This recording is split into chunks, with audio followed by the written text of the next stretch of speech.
Hello everyone, আসসালামু আলাইকুম। আমি আজকে গিয়েছিলাম দেশ বাংলা হসপিটালে আমার রিপোর্টের জন্য। বের হওয়া আমি আর আমার ফ্রেন্ড গিয়েছিলাম। তো হাঁটতে হাঁটতে দেখলাম একটা ফুলের দোকান, ভালো লাগছে কারণ আমি ফুলের অনেক বেশি পছন্দ করি। তো আমাদের এলাকার মধ্যে একটা ভাইরাল চপের দোকান আছে, সেটা হচ্ছে জয়নাল কাকার চপের দোকান। তো আমরা দুইটা নিলাম, সরি দুইটা না, চারটা নিলাম দুজন মিলে খাওয়ার জন্য। তো খাচ্ছিলাম, গরম গরম ছিল, মানে জাস্ট লাগতেছিল এরকম একটা অবস্থা। তাও খাচ্ছিলাম, গরম গরম খেতে তো সবারই ভালো লাগে, তো আমার কেন ভালো লাগবে না। তো খাইতে খাইতে দুজন মিলা তো শেষ শেষ পর্যায়ে নিয়ে আসছি। তো এলাকার মধ্যে নতুন একটা ফুচকার দোকান হয়েছে, যদিও নাম এটা ফুচকা না, ফুচকা লেখা। তো ভাবলাম যে একবার ট্রাই করে দেখি এটা খাবার কেমন হইতে পারে। তো ওনাদের রেগুলার একটা ফুচকা ছিল, সেটা অর্ডার করেছিলাম, এবং ওনাদের স্পেশাল একটা খাবার ছিল, সেটা হচ্ছে রাজ কচুরি।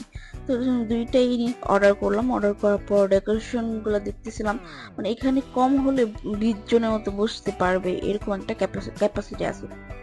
তো ঘুরে ফিরে দেখতেছিলাম ওনাদের কিছু আর্ট করা জিনিস ছিল এখানে। যেগুলো আর্ট করা ছিল মানে সেগুলোই হচ্ছে আমাদের এলাকার মধ্যে যে ভাইরাল জিনিস গুলো, সেগুলো আর কি এখানে আর্ট করা। তো করার তো কিছু নাই, আমাদের ফুসকাসদের হচ্ছে এর জন্য নিজেদেরকে দেখাচ্ছিলাম। তো বোর হবেন না আশা করি। তো ওইটা আমার ফ্রেন্ড ছিল, ওইটা আমার বেস্ট ফ্রেন্ড, দুজন মিলে গিয়েছিলাম। অবশেষে আমাদের সেই রেগুলার ফুচকাটা এখানে চলে আসছে। তো আমি এখন এটা খেয়ে ট্রাই করবো যে আসলে কি ভালো নাকি। তো দুইটা দুইটা টকে এখানে আমি দিলাম। দেওয়ার পর ভাই যে একটা বাইট দিলাম, জাস্ট হারায় গেলাম, মানে কই যে একটা হারায় গেলাম। কারণ আশা করি নাই এই দোকানে এত ভালো ফুচকা পাওয়া যাবে। তো মজা মজা ছিল। তো আরো একটা যেটা অর্ডার করেছিলাম রাজ কচুরি, সেটাও চলে আসছে। তো আপনারা এটা একটু দেখে নেন, আমি একটু ঘুরে ফিরে আপনাদের দেখাচ্ছি। এটা হচ্ছে রাজ কচুরি, দাম ছিল 110 টাকা মেবি এরকম। তো আমি বললাম দেখি ভিতরে কি আছে। তো সেজন্য এটাকে আমি ফাটাচ্ছিলাম, চামচ দিয়ে বারবার ঘাটছিলাম। ঘেটে ঘুটে দেখলাম যে কি আছে, মানে মানে মিশাই দিছিলাম সবটা আর কি।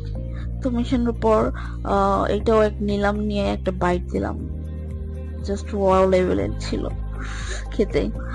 তোমরা দেখতে থাকো আর আমি খেতে থাকি। Bye bye, tata. আবার দেখা হবে নতুন কোনো ব্লগে, নতুন কোনো খাবারের সন্ধানে। আল্লাহ হাফেজ।